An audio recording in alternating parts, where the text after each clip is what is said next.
Chapter 4. Picking Up the Pieces.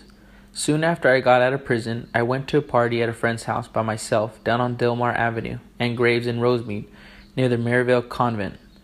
There wasn't much to do at the party except listen to music and drink alcohol.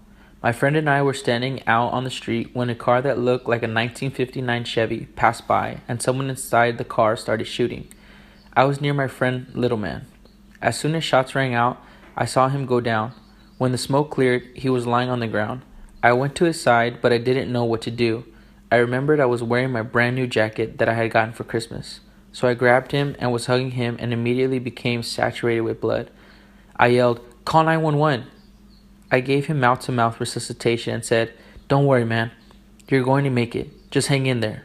Then the police arrived. He was pronounced dead at the scene before he was even put into the ambulance. That was another one of my homeboys that hit the dust for no reason at all. When I came out of prison, I was released to a halfway house in Echo Park in West Los Angeles. I found a job working at Pacific Fruit, a produce company in Los Angeles. Many times I would go home on weekends. Then, on Monday mornings, I would take the bus all the way from South San Gabriel to work. I went home on weekends because I didn't have any friends at the halfway house, so I didn't want to stay there all the time by myself. There was a lot of partying and angel dust smoking going on, which I eventually participated in. At the halfway house, they conducted random drug testing on us. I kept waiting for a dirty drug test to come up, but they kept coming back clean. So I continued smoking angel dust, which eventually led me back into using heroin again.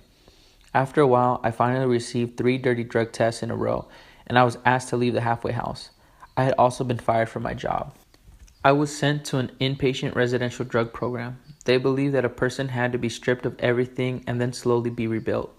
Well, they shaved my hair and took all my clothes away. I had to earn it all back by complying and conforming to the program rules. They told me I was a piece of shit and that I was worthless. I was supposed to obey their requests and submit to authority. They said this would slowly improve my self-esteem because I would be rewarded and that would make me want to turn over a new leaf. This program was terrible. It damaged me more than helped me. I couldn't take it, so I left. I was very stubborn and headstrong. They were trying to tame me like a wild stallion, but I did not let them. My probation officer sent me to another job where they put all the ex-convicts to work in a warehouse. We assembled bathroom parts. I think that it was just easier for the supervisors who had a contract with the probation department to keep an eye on us to make sure that we were staying out of trouble and staying clean. While we were working, they would call out our names for random drug tests. After 9 months, I was dirty on a total of 3 tests. Because of this, I had violated my parole and I was sent back to jail. This time I was sent to Terminal Island in Long Beach. I only stayed there for a year, but it was a bad year. I had a bad experience with some gang-related activity there. I had to back up a rival gang member. I had to keep a lookout while this guy beat up this Indian guy in the next cubicle. He found out that the Indian guy was writing letters to his old lady, his wife. He came up to me and said, "Hey, I want you to do me a favor." I said, "What's that?" He said, "I want you to keep a lookout for me." "For what?"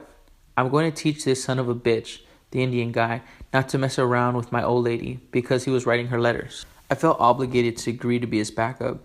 I never knew when I was going to need backup for something myself, so I kept an eye out for him. From where I was, I could see the walkway leading up to where he was standing.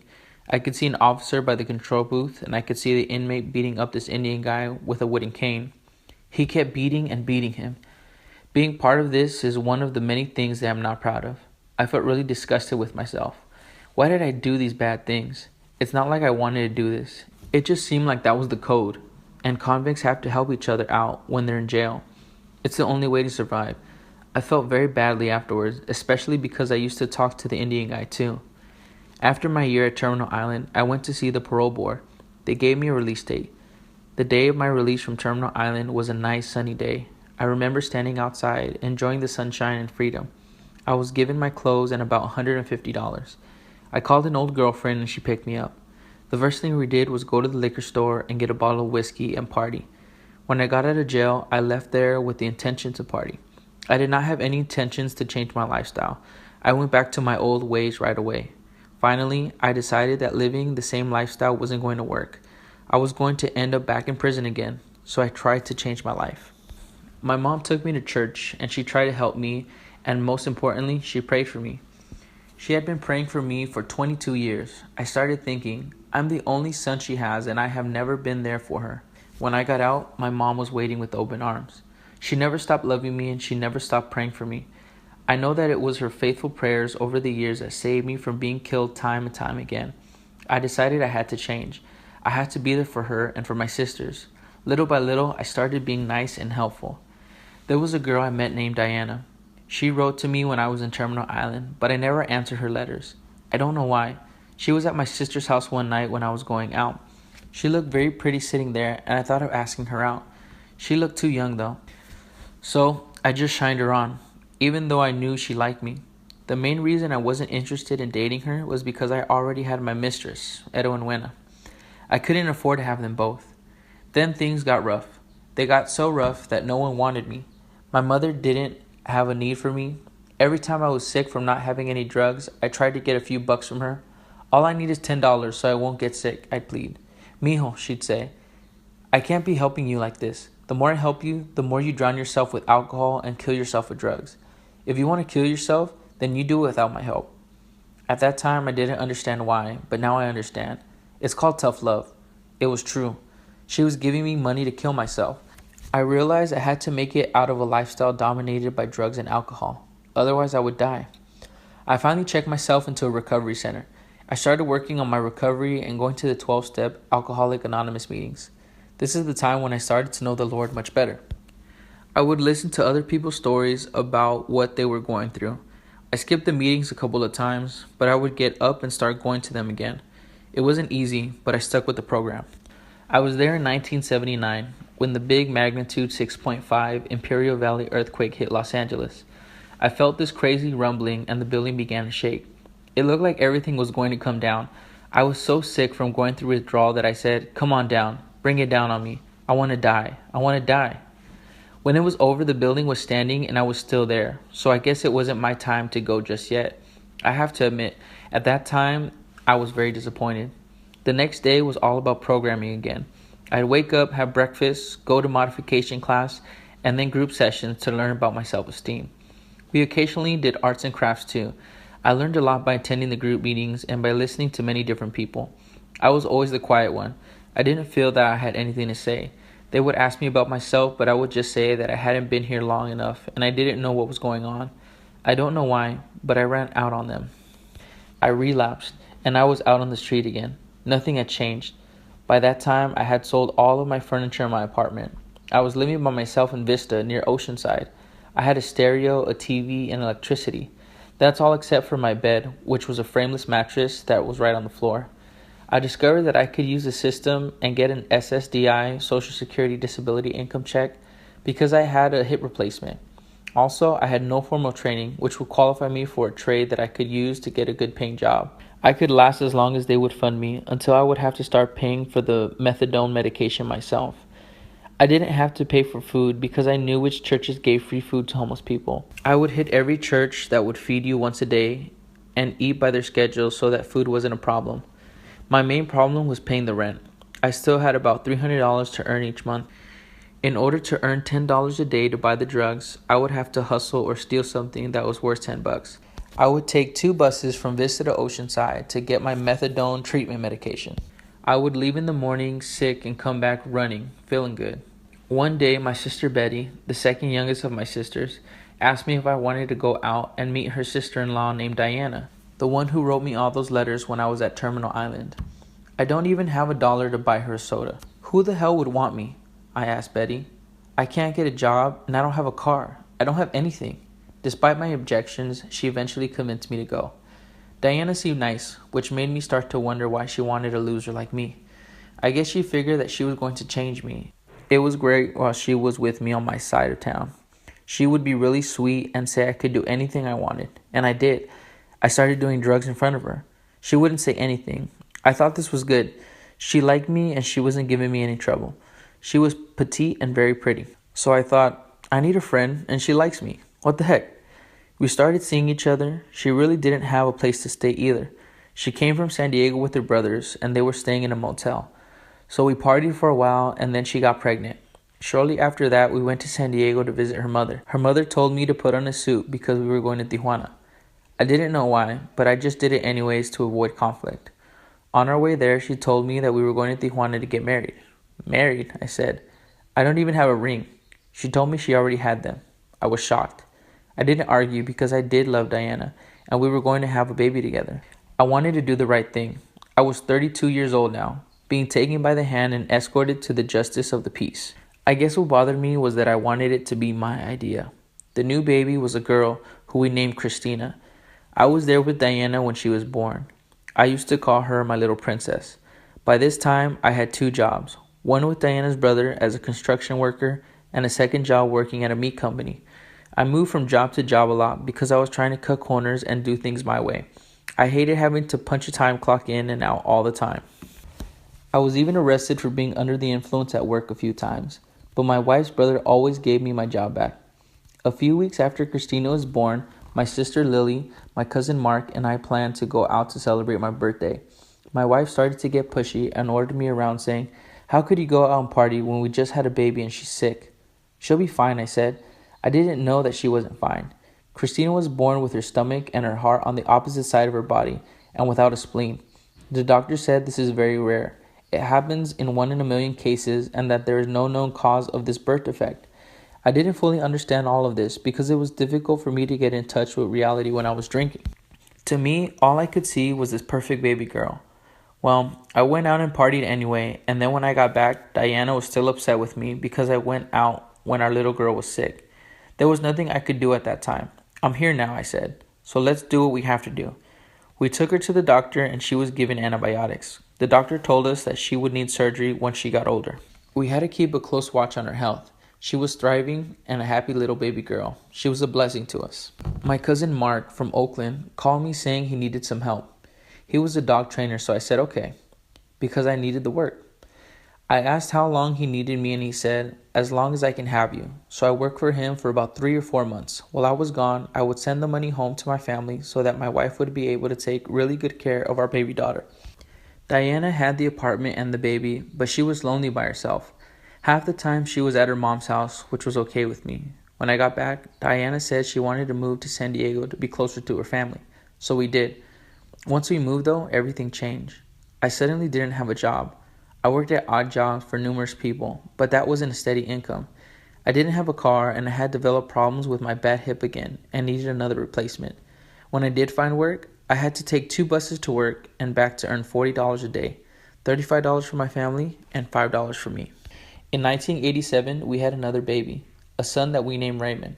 We weren't prepared to take on the added responsibility of another child. We couldn't afford another baby. But you can't say he was an accident because we knew exactly what we were doing. Raymond was a very happy baby and he loved his big sister. He was so much fun to play with and to have in our lives. I loved being his daddy. When Christina was 3 years old, we found ourselves at the doctor's again. They had previously told us that my baby would need an operation when she was 5, but they now felt that she needed an operation right away. Her aorta, the main artery that carried blood from the heart to the rest of her body, needed to be replaced. To me, she looked perfectly fine running around with her big, rosy cheeks and curly, bouncing hair. I said, "Look at her. She doesn't need an operation. She's perfectly healthy. Don't fix it if it isn't broken. If she gets a little sick, then we'll do something for her. For now, we should leave her alone and let her be a kid." Diana's family and I voted. Everyone but me voted yes in the operation, so I lost. It was decided to do the operation with the additional reassurance that the doctors gave her a 70% chance of making it through the operation. Then the percentage went down to 60 and then 50. The doctor went on to say that he was optimistic about the procedure. I didn't like that because he wasn't telling me anything about whether or not she was going to survive the surgery. It was like flipping a coin up in the air and not knowing if you were going to win or lose. It was right before Christmas when we took her in for the operation. They put her under and she never woke up again. She was on the operating table for 7 hours, which was not safe for a young child. She had convulsions and then went to a coma. She stayed in a coma for about 2 weeks and then I lost my little girl. God gave her to me for 3 years. I wasn't using drugs then, so I didn't understand why God gave me this beautiful, precious gift and then just took it away.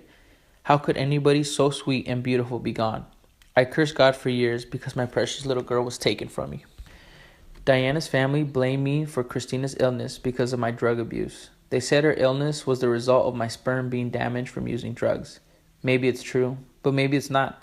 Either way, I would never do anything intentionally to cause any of my children harm, or worse, death. The last thing I needed to hear was that I was being blamed for my own daughter's death. Everyone was giving us money for the funeral arrangements, which turned out to be more than enough to pay for it all. I had so much pain that I started going crazy and went back to using drugs. The guilt over my daughter's death caused me to start using drugs all over again. I started using harder and harder drugs, trying to dull the pain. Without our planning, we had another baby boy, who we named Christopher, but we all called him Mungie. We shouldn't have had another baby, but I didn't regret it. We tried to go on to be a family as before. We tried to be a good mother and father to our 2 sons. While Diana was at work, I would take care of my boys. I cleaned the house from top to bottom, and I did all the cooking. It wasn't easy, but during this time, I was drug-free again. That's when my wife moved out. My wife left me several times, but she always came back. Then one day she moved away with her mother and brother and never came back. Her family had bought another house and I was left with nowhere to go. I moved to a little studio apartment in Vista near San Diego. I started selling everything that I had except for my 5-inch TV. I stayed there for 6 months by myself with just a mattress on the floor. There were these 2 guys that lived next door to me who were both strung out. They wanted to move to Tucson, Arizona, so I figured they would have connections there. So I left with them. This was a very painful time for me. I missed my family. I missed being a daddy. We ended up in this hotel in Tucson. It turned out to be a sleazy old place where guys were smoking pot constantly. The house was dirty and I'd have to take care of the guys I was living with left and right. They would take off and come back with a little bit of stuff for me to use to get high. Sometimes I'd go to the store and get some steaks and shrimp to pay for my part of the drugs. I got sick of doing it. I thought, I'm going to end up back in jail. I don't want to go back to that. So I looked in the phone book for a rehabilitation place and gave them a call. They said they'd pick me up in a taxi. I waited outside for an hour. They picked me up and took me to a rehab center. It was a regular hospital, but they had a very good program there. The staff was good and the food was great. At one window, you could order anything you wanted: bacon, eggs, waffles, etc. Then you would go to a second window and they would have your hot meal ready for you. However, during the day, you had to participate in all the activities. I didn't mind going to the program considering the breakfast they gave me. That's what got me out of bed every morning. My counselor called my family in California to ask them to please come and participate in the family intervention program to support me in my efforts to go straight. I was doing really good. My family discussed it and they decided not to come. They felt that it was a financial hardship for them. Part of the truth was that they were burned out on me. They tried to help me so many times before and I always let them down. They had lost hope in me and probably believed that I would go back to the life of drugs again, like I had done several times before. They had been dealing with my problems and different group counseling situations that I had failed at since I was 16 years old. I didn't blame them for not believing that I could turn my life around this time. I stayed in this program in Tucson for another 5 months. Then I told them I was going back to San Diego. They gave me a certificate of accomplishment which said that I hadn't run out on the program. This drug rehabilitation program looked good, but it wasn't very strong or stable because people could go back out to do their thing and then come back again and nobody would even know. Some guy told me that he had $80 and asked if I could get him some drugs. My 2 homeboys called me from Tucson, Arizona, because they wanted to know what to do with my clothes. I told them about the guy who had some money. They said they could get him $10 worth of drugs and that they would pick me up outside. I acted like I was getting a paper and went outside. My friends picked me up. I went to the Dumpy Hotel in Tucson where we lived, picked up the heroin, and brought it back to him in a syringe. About 45 minutes later, I went back to his room and found him lying on the floor passed out. "Man down," I yelled. The nurses came and checked him. Before he took his last batch of drugs, he was already messed up. I could have killed him, but the drugs almost did.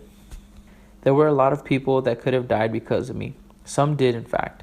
They looked for opportunities that really weren't real opportunities. They were opportunities for your last breath of air. That made me think, what am I doing?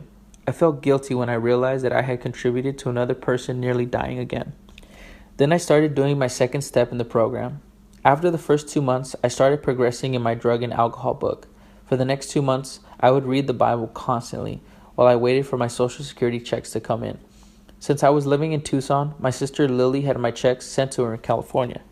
She saved the money for me so that I could buy a plane ticket and return to San Diego. In San Diego, I was pushing a shopping cart and it was getting heavy for me with all the rehabilitation books that I carried around. Because I had so many, I had to leave some of them behind. I was completely homeless. I visited my mother and begged her for money.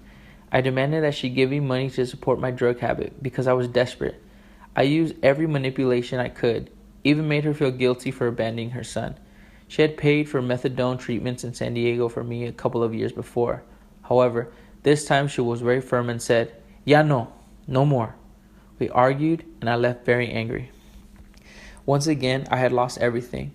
I found a rehabilitation center in San Pedro, which was in Long Beach, that changed my life. I stayed at the Abraham House for about 9 months. This was a state program paid for by Medi-Cal. It was another recovery program for men and women. We had Alcoholic Anonymous meetings and the whole deal. They had a bunch of houses in a little area we lived in, but we would get to know each other through the meetings. I would just sit there and listen to the meetings and not talk. The next thing I know, a girl that gave me a ride to my mother's house, Terry, wanted to hook up with me. I didn't want a girl, so I just told her to take me home. I didn't get a completion certificate. I earned a 4-month chip and a 6-month chip, which were rewards for completing portions of the program. I was proud of earning those chips. I had a friend while I was at the Abraham House. He was a young man who had cerebral palsy. He couldn't eat very well because his hands were always shaking. He had lost a lot of weight from not being able to eat. One day I asked him, "Hey, do you want to go out and eat?" He said, "You want to go out and eat? Okay."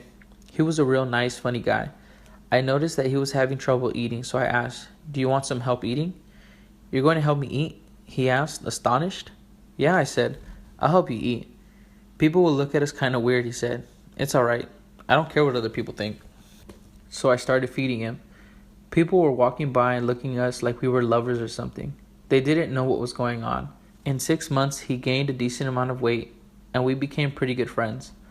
Last I heard, he bought himself a motorcycle. I didn't even get a chance to say goodbye when I left.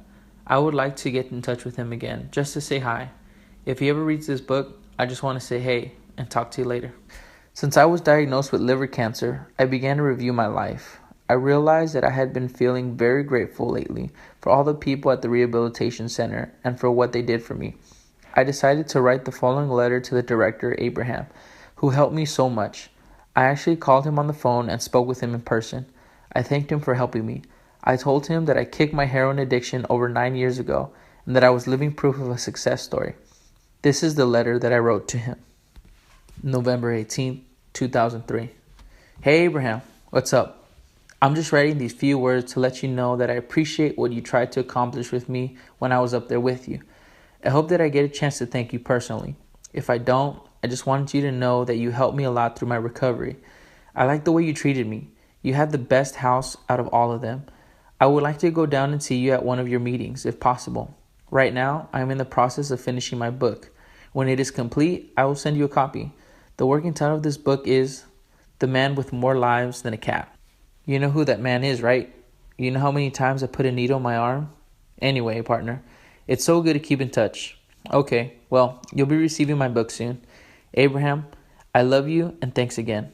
I'm enclosing pictures of me, my mom, and my 3 kids. Love, Renee. Around the 8th or 9th month in San Pedro, I just had to leave Abraham's house because I couldn't take it anymore. It is really hard living with other addicts. They each have their own problems, and I was having a hard enough time trying to work on my own problems. But while I was there, I took an English class. That girl that gave me a ride home took me to the class too, so she could be a little closer to me. I referred to her as my shadow or my guardian angel. The kids in my class were a lot younger than me, but they were still nice. We were given an assignment to make up a story about someone else. I couldn't just make up a story, so I just told mine. I used the name of Tom. Once there was a young man named Tom, it began. I almost threw it away because my teacher told me to stay after class to correct the spelling and grammar. I'm glad I didn't throw it away though, because my older sister Rosie, who's a school counselor, took the story to her school and read it to some of the students during Red Ribbon Drug Prevention Week. The students responded very well to the story. The responses surprised me.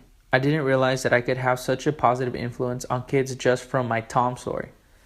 Their words gave me motivation to continue writing my book with the goal of helping others to avoid making the wrong life choices that I had made. Now that I reread the story of Tom, I understand what I was trying to say. I didn't then, but I do now. I learned something out of Tom's story. I learned that you need to get a good education or it's going to be harder in the long run. It's harder now more than ever. I see young kids now having babies when they're just kids themselves, not ready to be parents. Over 200 students wrote notes back to me. I selected about 20 of them to share with you.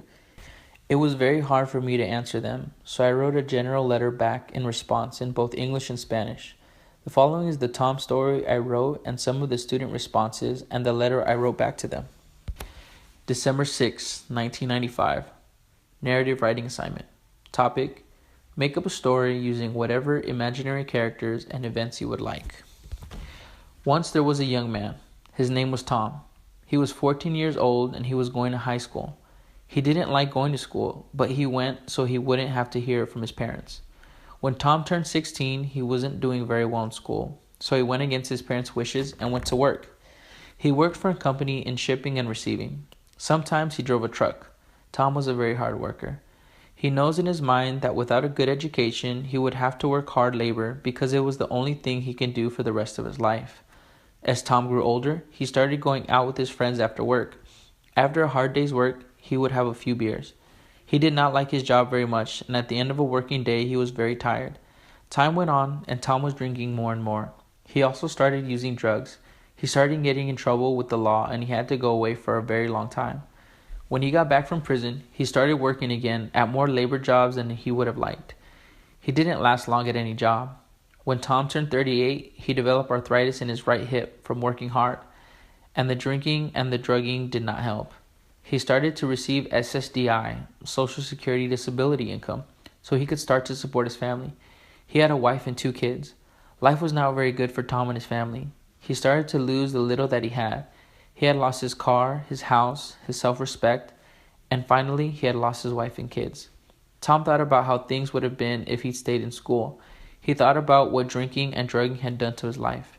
Today, Tom is back in school, staying clean and sober, and working hard to get his family back. Over 200 students responded to Tom's story. The following are some examples.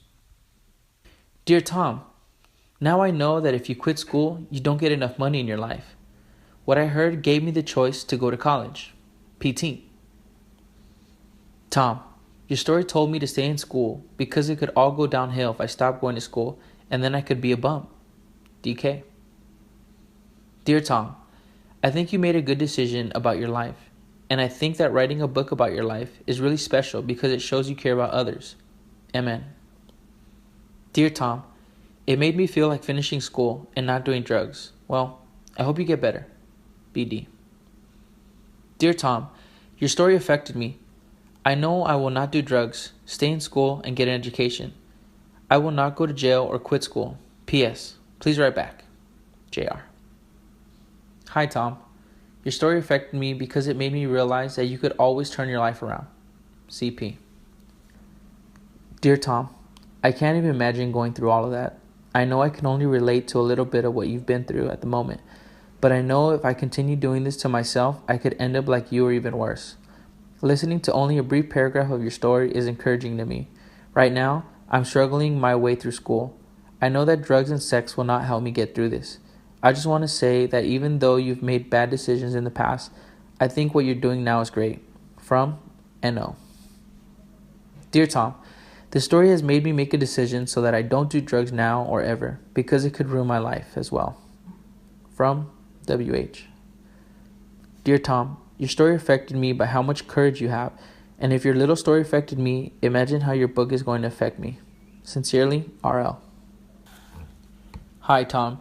Your story is a little sad, but at the same time, it was very happy because you teach us, the children and the youngsters, a very good lesson not to fall into the temptation of drugs. It's a very good thing that you're writing a book to guide us on the right path. Well, I'll say goodbye for now, and hang in there, JP. Tom, I learned that it's better to study, to get ahead, and to not do what our friends tell us to do, because sometimes it could harm us, and those mistakes many times could cost us our lives, or to lose the ones we love the most. LR. Tom, I know that your situation was very hard for you, but keep going forward. The goals that you propose for yourself will come true. The book that you are writing for the young people will help them to get a better perspective on themselves. Attentively, MNR. Tom, I learned that it is not good to drink because we will lose the people that we love the most, and above all, we will destroy ourselves. Tom, we give you thanks because you are writing a book on drugs and alcohol to help people that are going through the same thing that you've gone through. ATM. The following letters in English and Spanish are Renee's responses to the students' notes. Things in my life that got me out of control. Every person has a different situation. Sometimes the situation can apply to people we know and love very much. For the persons that have tried drinking and drugs, my answer to everything was, I know what I'm doing. Don't worry. I can stop whenever I want. I'll just use on the weekends. Every time you get into a drug run, then try to stop, it gets harder each time. Then, as life goes on, it becomes a way of life. So stop now. You and your positive self-power can work together and walk together to meet the troubles and problems that a young person faces and that you might get yourself into.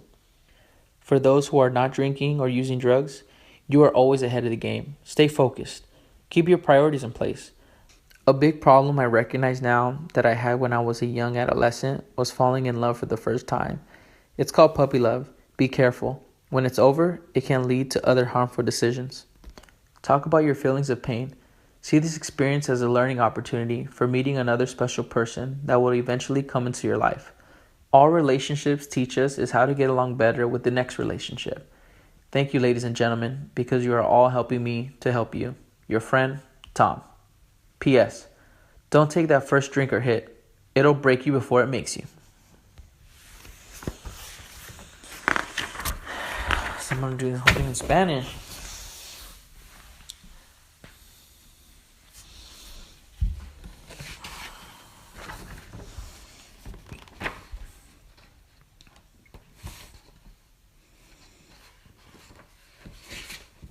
Yeah, this is going to be an easy one. Oh!